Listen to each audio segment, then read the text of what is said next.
Au début, c'était un red flag parce que non, pas lui. Je pense que c'est pas pour tout le monde, les relations à distance, et c'est pas grave. Tout déprime, vraiment la déprime complète. Le lendemain matin, il était à Orly, en train de m'attendre à l'aéroport. Oh là là. C'est la fin. Parce que aimer quelqu'un, c'est aussi lui laisser toute la place de choisir ses chemins.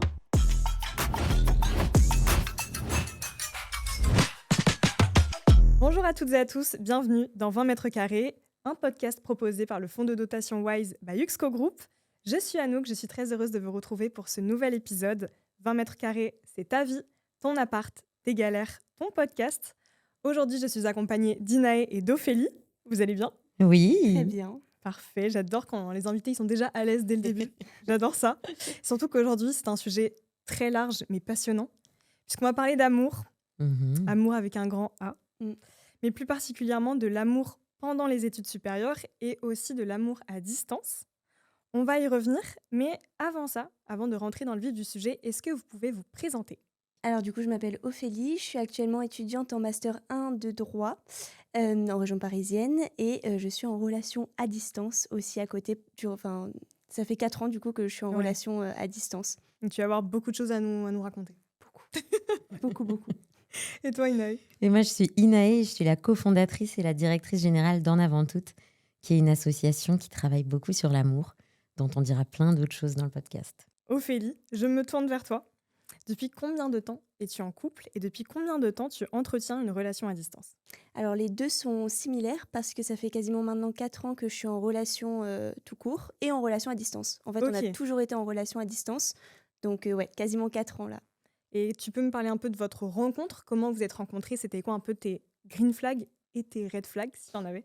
Alors dès le début, on s'est rencontrés très jeunes en fait avec mon copain et au début c'était un red flag parce que non, pas lui, mais le fait que ça soit à distance, c'était pas possible, on était assez jeunes, c'était plus compliqué et en fait quelques années après, on s'est retrouvés et là c'était plus facile, on avait grandi et surtout on avait plus les moyens, enfin c'était plus évident comme ça. Donc on s'est rencontrés dans le sud-ouest parce que moi j'y allais en vacances et lui y habitait. Okay. Donc vraiment l'histoire de vacances. Ouais, c'est ça en fait. Ouais. Tu peux nous parler de ta distance du coup ? Donc toi, où est-ce que tu étudies ? Tu l'as dit à Paris, mais lui, où est-ce qu'il étudie ? Et lui, il étudie à Madrid. Donc on est vraiment... on a de la chance d'être dans 2 capitales, ça rend les trajets plus faciles, mais c'est quand même 2 pays différents, donc il y a de la distance. Mais on arrive quand même à gérer et à se voir régulièrement et c'est ça qui compte. Donc, ouais. Et alors comment vous arrivez à communiquer malgré la distance ? Alors nous, du coup, on s'appelle vraiment tous les jours. Rares sont les jours où on ne trouve pas un moment pour s'appeler. Vraiment, en FaceTime, ça rend la chose beaucoup plus simple qu'avant. Et sinon, toute la journée, au fur et à mesure de la journée, forcément, on s'envoie des messages, etc. Mais sinon, on se réserve vraiment forcément un moment dans la journée où on peut s'appeler et vraiment discuter plus posément, plus tranquillement. Toujours des trucs à dire ? Franchement, oui. Franchement, ouais, quand même. Ouais, quand même. Il y a des journées moins remplies que d'autres et des journées plus remplies où on a moins de temps forcément pour discuter, pour parler. Mais dans la globalité, franchement, rares sont les jours où on ne s'est pas appelé, où on n'a pas trouvé un moment pour discuter, quoi. Et tu trouves que tout ce qui est réseaux sociaux, un peu les outils technologiques d'aujourd'hui, ça aide dans les moments à distance ? Ou au contraire, est-ce que des fois... tu peux dire, tiens, sa localisation, là, est-ce que ça peut créer un peu de jalousie aussi ? Au départ, tu regardes beaucoup ça. Tu as plus peur, tu as moins confiance, c'est le début, etc. Mais je trouve que dans la finalité, ça aide parce que FaceTime, que ce soit FaceTime, Snap, tous les réseaux, en fait, ça te permet de encore plus encore plus garder le lien. Et sur plein de sujets différents, tu t'envoies des TikTok, tu t'envoies des stories, des trucs, etc. Et donc, non, moi, je trouve que ça aide, même si au départ, ça peut être un petit peu... pas dangereux, mais un petit peu... Ça peut être un piège. C'est ça. Mais sinon, dans la globalité, ça aide plus qu'autre chose, ouais.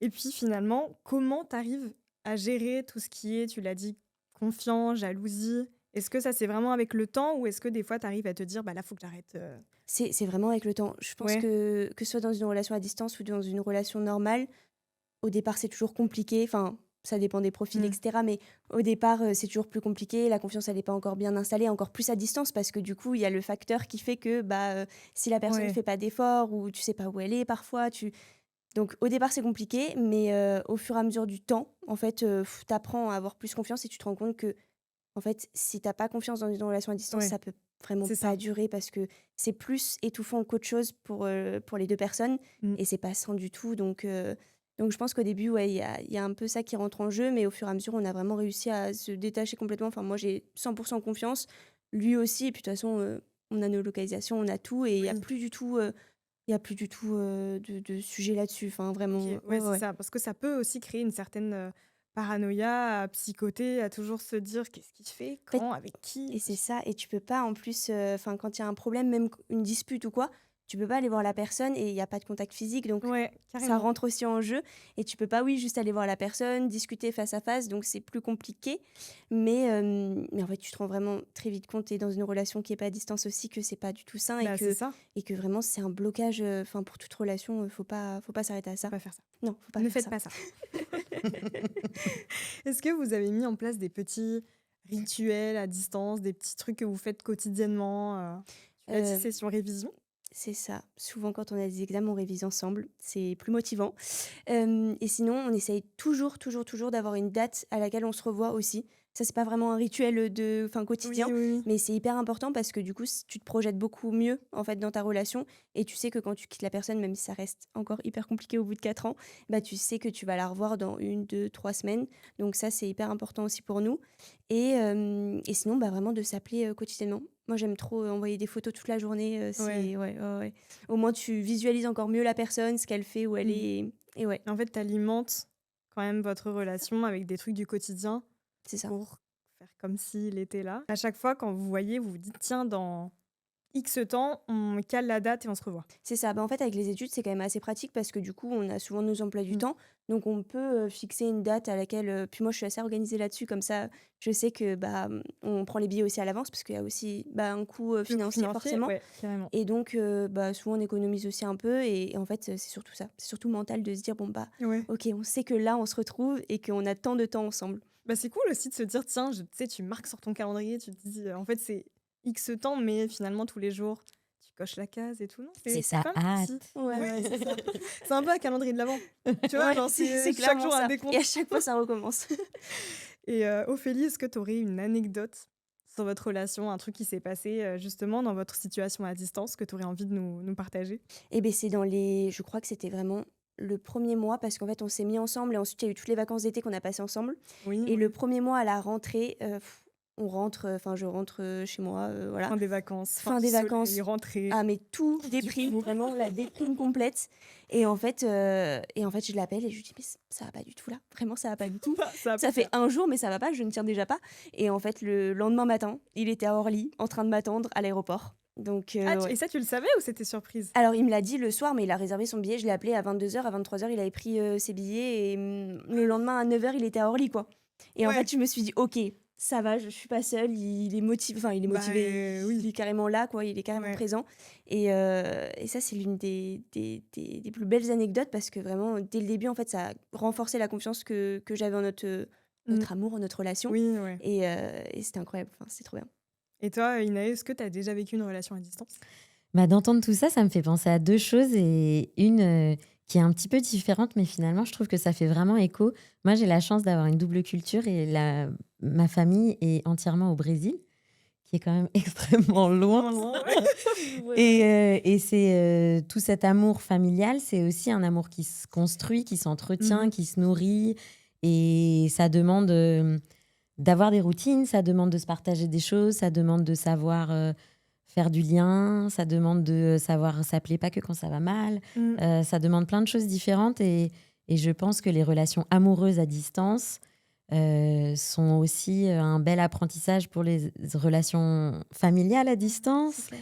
et on est aussi nombreuses et nombreux à avoir des personnes de la famille ou des amis très, très proches qui comptent tellement pour nous, notamment pendant les études, Ouais. qui bougent et c'est beau de voir tout ce qu'on met en place et comment la confiance se crée, comment on s'éloigne quand même, on se rapproche. C'est aussi une relation, c'est vivant. Ouais. Beh, oui. Donc, ça a ses phases, comment on rattrape quand on sent que ça glisse un Ouais. petit Ouais, ça peu. demande forcément plus d'efforts qu'une relation, côte à côte, où on vit, C'est ça. Bah, je à trouve que le côté. mot qui résume bien, c'est de l'investissement. C'est ça, À chaque fois, il investissement, faut ouais, s'investir aussi pour garder le lien. c'est Et clair. puis, tu l'as dit, donc dans les relations amoureuses, mais c'est vrai que dans les relations familiales aussi. Mmh. Parce que dans ces études, on est amené à bouger loin. Là, moi, je sais, petite digression, mais ma mère part vendredi ou samedi prochain en Nouvelle-Calédonie pour y vivre. Ok. Ah Et oui, là aussi, niveau décalage horaire, tout ça, c'est difficile c'est ça. de s'appeler. Donc là, on s'est dit au revoir tout à l'heure. Donc heureusement qu'il y a le maquillage. Je peux vous dire que Oh, c'était l'émotion. compliqué. C'était Ah ouais. bah oui. C'était un petit peu compliqué. Mais non, apprendre à gérer tout ça, ça s'apprend petit à petit. Et c'est pour ça qu'on fait aussi ce podcast, c'est donner des petites Mm. clés de compréhension. Mais ouais, Inaë, toi, c'est vraiment le côté plus familial. Oui, surtout, en tout cas, c'est le premier qui me vient parce qu'en plus, c'est quelque chose. Toutes les personnes qui ont une double culture ou des gens à l'étranger, c'est quelque chose avec lequel il va falloir vivre toute notre vie. Ouais. Donc, c'est aussi. Ça devient une part de notre identité. Il faut trouver des manières de faire, vivre avec le manque. Qu'est-ce que ça veut dire? Comment on s'aime à distance? Quand est-ce qu'on se retrouve? Et je pense que aussi le fait qu'il n'y ait pas de fin, d'une certaine manière, Ouais. ça conditionne plein de choses à notre manière de construire du commun et même de faire famille et de faire couple aussi. Et au moment des études, c'est fort parce qu'on bouge quand même souvent. Et pour beaucoup d'entre nous, c'est le moment où on découvre ce que c'est d'être loin de ses proches tout court, amoureux, amoureuse ou pas. Et ça peut chambouler, ça peut vraiment créer plein de moments de grande vulnérabilité. Et on voit plein de gens comme ça chez En Avant Toutes, justement, qui se retrouvent dans des moments où tout est assez chamboulé. Ouais. À chaque fois aussi se projeter dans des dates plus ou moins lointaines, bah en fait, le temps passe. Et là, on s'est rendu compte que l'année prochaine, ça sera sûrement terminé. Et en fait, tu te dis, ah oui, Ouh là là! ouais, C'est la fin. enfin, le bout du tunnel. Enfin, ouais. Mais pour le coup, ouais, ça passe quand même vite. Et en fait, quand il y a l'amour, c'est vrai que t'as pas trop le choix. Tu fais avec. Ouais, c'est ça. Ouais. Et puis ça a ses avantages quand même, Ah, il y a des avantages à la distance. je trouve. Je trouve qu'en fait, on a tendance parfois à être dans une relation où on se plonge dans la dépendance affective ou dans des choses qui sont pas forcément très saines. Et en fait, le fait d'être à distance, t'es obligé d'apprendre à vivre seul, à être seul, à avoir ton travail seul, à avoir tes amis, tes fréquentations. Donc en fait, bah, tu te renfermes pas sur ta relation. Au contraire, tu t'épanouis personnellement, professionnellement. Et à côté, c'est un plus. Et moi, j'ai toujours vu les relations comme ça. Enfin, j'ai toujours voulu que ma relation amoureuse, ça soit un plus et pas ma raison de vivre, d'être, etc. Et en fait, ça permet vraiment d'avoir un amour qui est hyper sain et qui est... Voilà, t'as ton amoureux, mais c'est un plus, et t'as ta vie à côté. Et si demain, j'ai pas mon amoureux, je sais quand même vivre, Oui. même si c'est pas du tout le but, voilà. Oui. Mais c'est, en fait, je trouve que c'est quand même très, très sain. Avant de poursuivre, je vous ai demandé quel était le titre le plus romantique de votre répertoire. Toi, Ophélie, c'est Hommage de Mild High Club. Tu l'as bien prononcé. Ça va. Franchement, ouais, tu l'as bien prononcé. Alors pourquoi tu as choisi cette chanson? Alors, c'est pas du Edith Piaf ou quoi, c'est pas hyper comment, je sais pas s'il y en a qui connaîtront, mais c'est vraiment la mélodie. J'adore, je trouve que c'est hyper doux et en fait, j'ai vécu aussi plein de moments qui ont fait que c'est ma chanson d'amour. Ouais, c'est ta chanson d'amour. Ouais. Toi, Inaë, c'est Soños de Caetano Veloz. Oui! J'ai fait un effort sur la prononciation. Parfait. Alors pourquoi tu as choisi ce titre? Parce que c'est une chanson brésilienne, donc, et ce que je trouve qu'elle a de très beau, c'est qu'elle nous rappelle que le monde entier parle d'amour et que c'est pas propre aussi à la culture dans laquelle on est, et c'est très universel. Et aussi parce que dans ce titre, il parle d'un aspect des relations qu'on voit très peu, qui est que en fait parfois ça s'arrête et que ça peut s'arrêter avec beaucoup d'amour. Et justement, dans la chanson, il dit qu'à ce moment où lui, il était complètement éperdument amoureux, où il se sentait vivre, vibrer, être hyper proche de lui-même, et ben elle est venue lui dire que de manière inattendue, elle s'était éprise de quelqu'un d'autre. Et ce qu'il en dit, c'est que il lui en veut pas et qu'il a envie qu'elle soit bien et que l'amour, c'est aussi ça, et que demain, ça ira mieux. Et je trouve ça beau parce que aimer quelqu'un, c'est aussi lui laisser toute la place de choisir ses chemins, y compris à distance. C'est clair.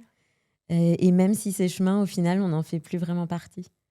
Et on oublie ça très souvent dans les relations. Donc, je trouvais que c'était aussi important de se le rappeler. Et c'est pas parce qu'une relation s'arrête que l'amour n'a pas existé. Donc toi, Inaë, tu représentes l'association En Avant Toutes. Est-ce que tu peux nous en dire quelques mots? Mais Quelles sont vos missions? Qui vous accompagnez? Alors, on est une association qui existe depuis 12 ans maintenant.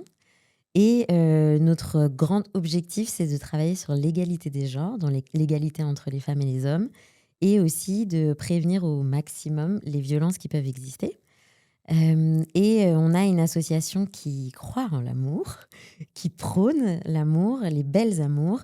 Et l'objectif, c'est vraiment de faire en sorte que les jeunes, on s'adresse vraiment aux moins de 25 ans en priorité, que les jeunes aient des espaces de ressources, d'infos, de discussion sur les relations intimes, qu'elles soient amoureuses, amicales, familiales.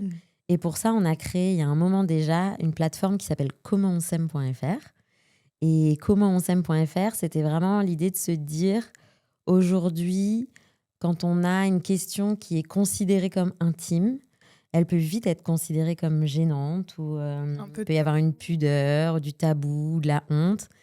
Et quand on a 25 ans et moins, on ne demande pas à ses parents, on demande clairement pas à ses profs, et pas toujours à ses amis, mais par contre, on demande sur Internet. Google pendant longtemps, aujourd'hui ChatGPT et ses autres acolytes.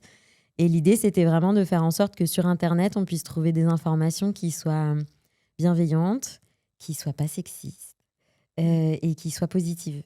Donc, Comment on s'aime, c'est ça, c'est un site sur lequel on a collecté en fait toutes les questions qui revenaient le plus souvent autour des relations auprès des plus jeunes. Et à partir de là, on a créé un chat qui permet d'entrer en contact direct avec notre équipe en fonction de toutes les situations. Et c'est très, très beau. C'est beaucoup des situations autour des premières histoires, mais pas que. Ça peut être aussi en amont de je crois que je suis amoureux, mais je ne sais pas comment le dire. Ou sur la sexualité aussi, les premières fois, ou alors les premières fois avec quelqu'un qui compte. Ou alors, je ne sais pas, les premières intimités, même émotionnelles. La première fois qu'on va dire je t'aime. La première fois qu'on va raconter quelque chose qui nous est arrivé, qui était dur, tout ça. Et donc, nous, on est là pour écouter. Et dans toutes ces situations, il peut y avoir des trucs super mignons, il peut y avoir des trucs un peu compliqués, et il peut y avoir des situations vraiment plus délicates, voire des situations hyper graves. Et nous, notre objectif, c'est d'être là sans jugement, en toute bienveillance. Il n'y a pas de questions bêtes, il n'y a pas de mauvaise raison de venir. C'est pas parce que c'est pas assez grave qu'on ne peut pas prendre du temps et discuter avec l'équipe. Et en fonction de ce qu'elles veulent, c'est quand même majoritairement des femmes. Pas que, mais majoritairement, notamment parce qu'on est quand même aussi plus mis en difficulté par la société. Et donc, on a besoin de soutien sur différentes choses. Et du coup, on va, en fonction de ce qu'elles veulent, où elles en sont, ce qu'elles ressentent, nous, on va trouver ensemble un peu les prochaines étapes et on va se dessiner un chemin pour aller mieux. Donc après, comment ça se passe, par exemple? Si moi, j'ai une question, là, je me rends sur le chat, j'écris ma question, qui va me répondre? Comment ça va se passer? Par exemple, une situation qu'il y a super souvent, ça va être une jeune femme, on va dire 20 ans, qui est avec son copain depuis 2 ans. On va faire comme si c'était à 18 ans. Mais c'est beaucoup ça quand même, tu vois. C'est quand même 18-20 ans, ça fait 1, 2, 3 ans. Il y a une relation qui s'installe quand même un petit peu et c'est la première fois que c'est sérieux. Elle va venir parce que son mec est trop jaloux. Ok. Voilà, mon mec est trop jaloux, j'arrive pas à le rassurer, on n'arrête pas d'avoir des disputes, il tape des crises, il pense que je le trompe alors que pas du tout, du coup il veut regarder mon téléphone. Donc, situation hyper fréquente sur commentonsaime.fr. Okay. Et donc, nous, on va essayer de comprendre ce que ça veut vraiment dire. Ça veut dire quoi la jalousie ? Elle se construit sur quoi ? C'est quoi les prétextes ? Qu'est-ce qui se passe ? Et très souvent, ce qu'on voit, c'est que on n'est pas du tout dans une relation saine. Et au-delà d'être dans une relation non équilibrée, parce qu'il y a des relations qui sont saines, il y a des relations qui sont pas équilibrées ou juste ça marche pas. Et il y a aussi des relations violentes. Et là, c'est encore autre chose. Donc nous, notre but, c'est de faire un peu la part des choses et de les aider à voir. Parfois, tu as essayé et tu t'aimes très fort, mais en fait, vous n'êtes pas au même moment de vie, vous n'avez pas envie des mêmes choses et du coup, vous ne comprenez pas. Ça arrive, juste, ça ne marche pas. Mais parfois, tu es face à quelqu'un de violent. Et ce n'est pas du tout la même chose. Et en fait, on a plein de femmes qui viennent et qui pensent que c'est parce qu'elles n'ont pas fait assez d'efforts et qu'en fait, elles ne l'ont pas assez écouté et qu'en fait, elles n'ont pas assez pris sur elles et qu'il faut encore qu'elles trouvent une solution. Et non. La réalité, c'est qu'elles sont face à quelqu'un qui est violent et que peu importe ce qu'elles feront, ça n'ira pas parce que son but à lui, c'est d'être celui qui décide et qui domine et qui contrôle. Et donc là, ça demande d'avoir des gens en face. Et nous, c'est une équipe qui sont des professionnels. Ok. C'est des gens qui sont des jeunes professionnels pour la majorité parce que le but, c'est aussi d'être proche des vécus des personnes qui viennent. Et c'est des psychologues, des travailleuses sociales, donc des éducatrices spécialisées principalement, ou des juristes. Et l'idée, c'est que ce soit pluridisciplinaire, donc tout le monde s'inspire des pratiques de chacune. Et nous, ce qu'on fait, on appelle ça l'écoute psychosociale. Ça veut dire que c'est pas une thérapie, on fait pas des entretiens de psy, on fait pas des rendez-vous juridiques pour préparer quelque chose d'hyper précis avec un suivi juridique. Oui. On fait cette écoute qui va vraiment s'adapter à ce dont elles ont besoin. Et on va invoquer de la psychologie quand c'est nécessaire, du droit quand c'est nécessaire, ou du social quand c'est nécessaire pour avoir le plus d'outils en main. Et c'est elles qui décident. Ouais, c'est ça. Donc après, du coup, quand on envoie notre question, il y a un suivi derrière ou chaque conversation... C'est ça, il y a quand même Du un coup, suivi. tout est anonyme. Vraiment, Ok. tout est anonyme. Nous, on n'a pas d'infos sur vous que vous ne donnez pas. Ok. Mais ensemble, on fait un petit code pour pouvoir revenir sans avoir à tout répéter. Ah. Donc, on va créer ensemble un pseudo qui va nous permettre d'avoir, nous, un suivi. Et ça peut être, je sais pas, ça peut être Papillon 45.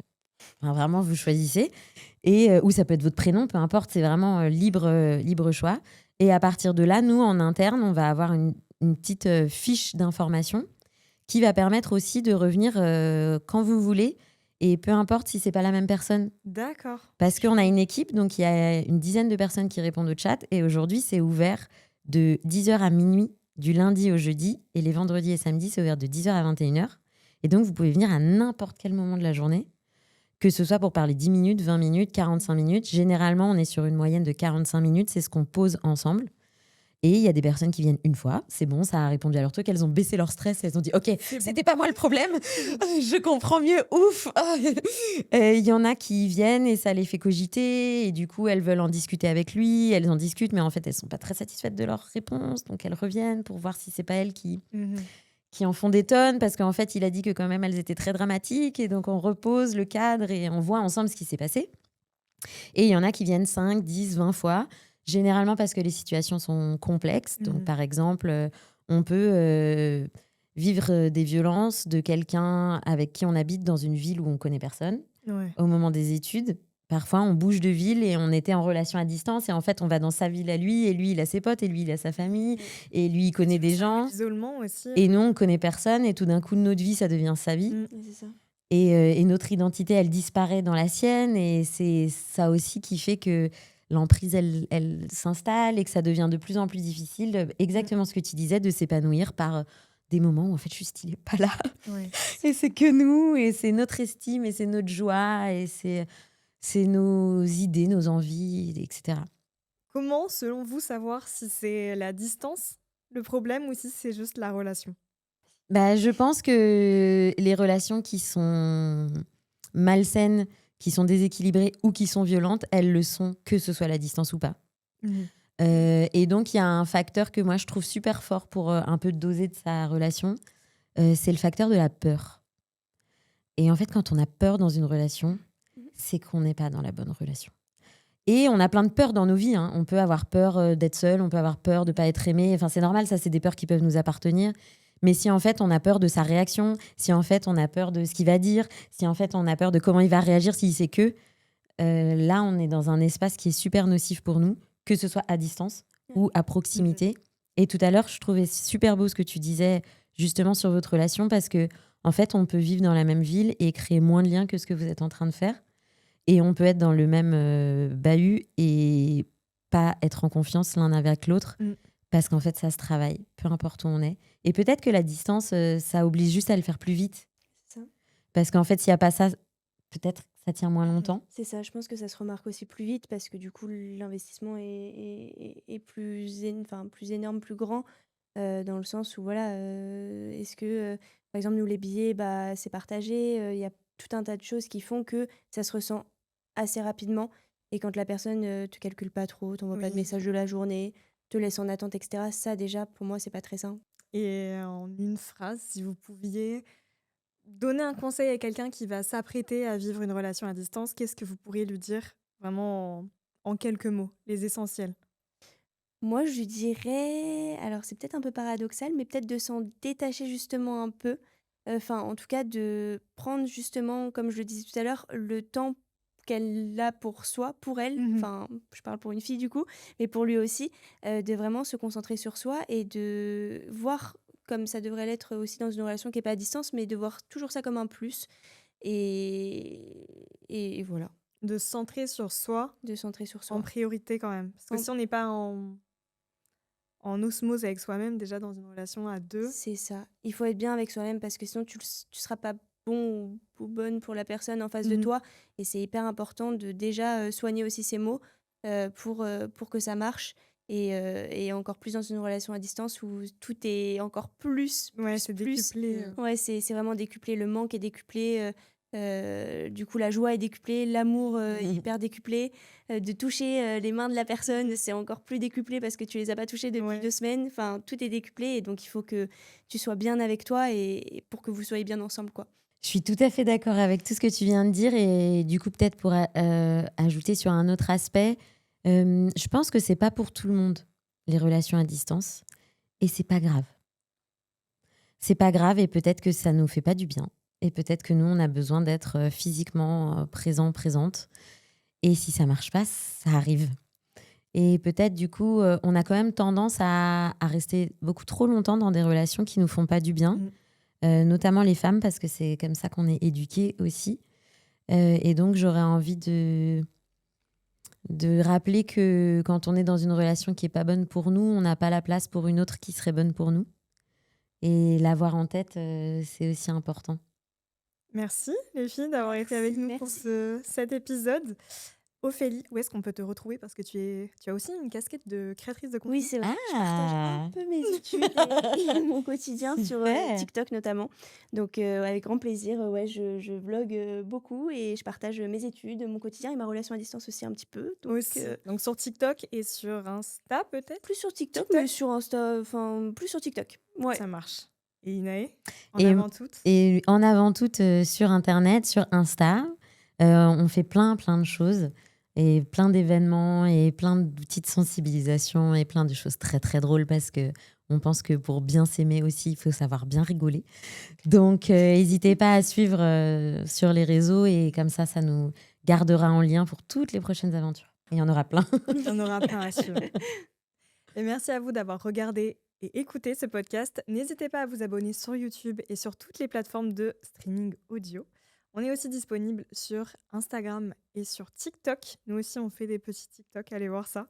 Et si jamais vous avez envie de participer à l'un des épisodes de 20 mètres carrés, le formulaire de participation est toujours dans la description. D'ici là, je vous remercie et je vous dis à bientôt pour un prochain épisode.